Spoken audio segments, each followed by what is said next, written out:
This woman was sick for 10 years until a crew of repairmen accidentally discovered why.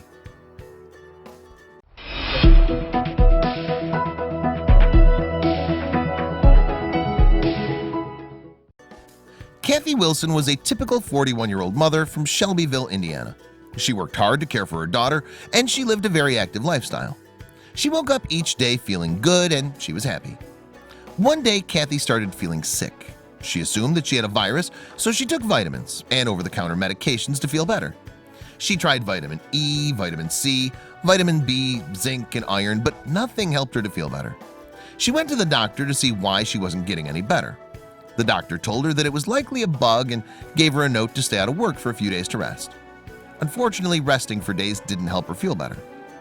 Kathy remained pale and had bouts of exhaustion. Her health kept declining, and her daughter Ashley was worried. Finally, she took Kathy back to the doctor. Kathy's doctor was surprised that a healthy, strong woman like Kathy would have so much trouble overcoming the flu. As her health deteriorated, her doctor grew concerned. Kathy's doctor, Dr. Hensley, took Kathy's symptoms seriously. She ran blood tests, hoping to figure out what was going on with her patient. Every test that they ran confirmed that Kathy was healthy. Dr. Hensley didn't have a diagnosis, so she tried the elimination approach. She put Kathy on several antibiotics, hoping that Kathy would react to the medication that could help them find out what was going on. Unfortunately, the doctor's approach had the opposite effect. The medication for Kathy wasn't helping her. She was feeling worse and worse every day. Her body ached all the time, and she couldn't keep her eyes open. Soon, the illness began to affect her mental health. Her friends and family members started to worry that the illness was all in her head. Kathy knew that it wasn't, and there was something going on inside her body.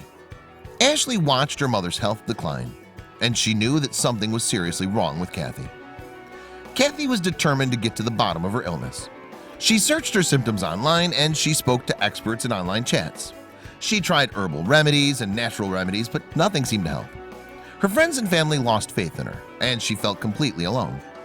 Finally, she started to doubt herself and began to wonder if her illness really was in her head.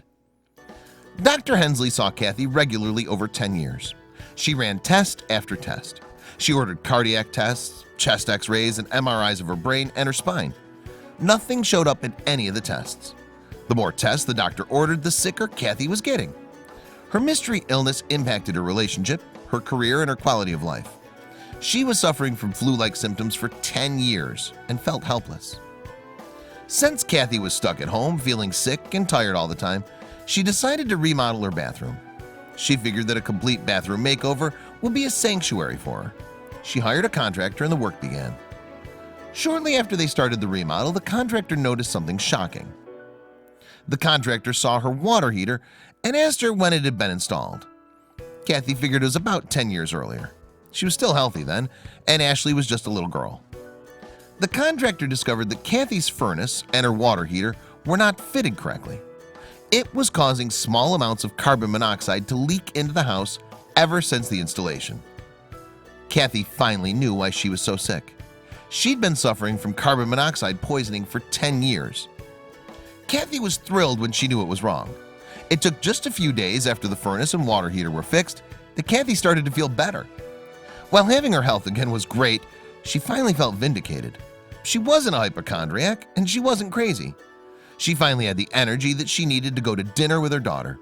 The two took walks together, and Kathy became the active person she once was. Kathy wants people to know her story. She wants them to know the dangers of carbon monoxide poisoning, and she hopes that her story can help someone going through what she did. She says that if anyone is sick and nobody can figure out why, they should speak up and refuse to give up. If she'd given up on herself and her life, she might not be alive today.